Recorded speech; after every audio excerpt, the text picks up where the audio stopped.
ಬೈಂದೂರಿನಲ್ಲಿ ನಡೆದ ಅಂತಾರಾಷ್ಟ್ರೀಯ ಮಟ್ಟದ ಓಪನ್ ಕರಾಟೆ ಚಾಂಪಿಯನ್ಶಿಪ್ 2025 ಸ್ಪರ್ಧೆಯಲ್ಲಿ ಕೌಶಿಲ್ ಆರ್ ಸುವರ್ಣ ಕುಮಿಟೆ ವಿಭಾಗದಲ್ಲಿ ಪ್ರಥಮ ಸ್ಥಾನ ಹಾಗೂ ಕಟಾ ವಿಭಾಗದಲ್ಲಿ ತೃತೀಯ ಸ್ಥಾನವನ್ನು ಪಡೆದಿದ್ದಾರೆ.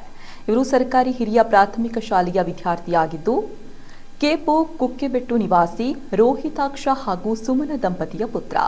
ಕೌಶಿಲ್ಗೆ ವಿಟ್ಲದ ಕರಾಟೆ ಶಿಕ್ಷಕರಾದ ಸೆನ್ಸಾಯಿ ಮಾಧವ ಅಳಿಕೆ ತರಬೇತಿ ನೀಡಿದ್ದಾರೆ ಮತ್ತು ಸಹ ಶಿಕ್ಷಕರಾದ ದಿಲೀಪ್, ಸುರೇಶ್, ರೋಹಿತ್ ಎಸ್ಎನ್, ನಿಖಿಲ್ ಕೆಟಿ, ಪಾವನ್, ಭವಿಷ್, ಸುದೀನ್ ಆಚಾರ್ಯ ಕೂಡ ತರಬೇತಿಯನ್ನು ನೀಡಿದ್ದಾರೆ.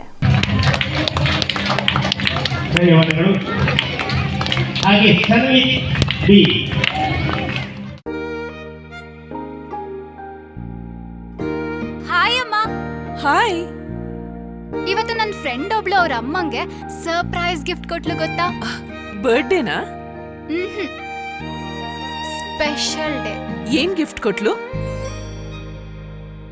ನನ್ನಮ್ಮ ಬೆಸ್ಟ್ ಆರ್ಕಿಟೆಕ್ಟ್ ಅವಾರ್ಡ್ ತಗೋತಿರೋ ದಿನ ನನ್ನ ಕಡೆಯಿಂದ ಪ್ರೀತಿಯ ಗಿಫ್ಟ್.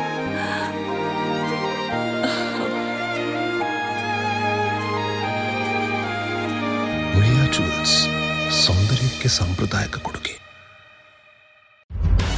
ನಿಖರ ಸುದ್ದಿ, ಸದಭಿರುಚಿಯ ಕಾರ್ಯಕ್ರಮ. ನೀವು ನೋಡ್ತಾ ಇದ್ದೀರಾ ಕಹಳೆ ನ್ಯೂಸ್, ಸಮಾಜದ ಜಾಗೃತಿಗಾಗಿ ವಸ್ತುನಿಷ್ಠ ವರದಿ.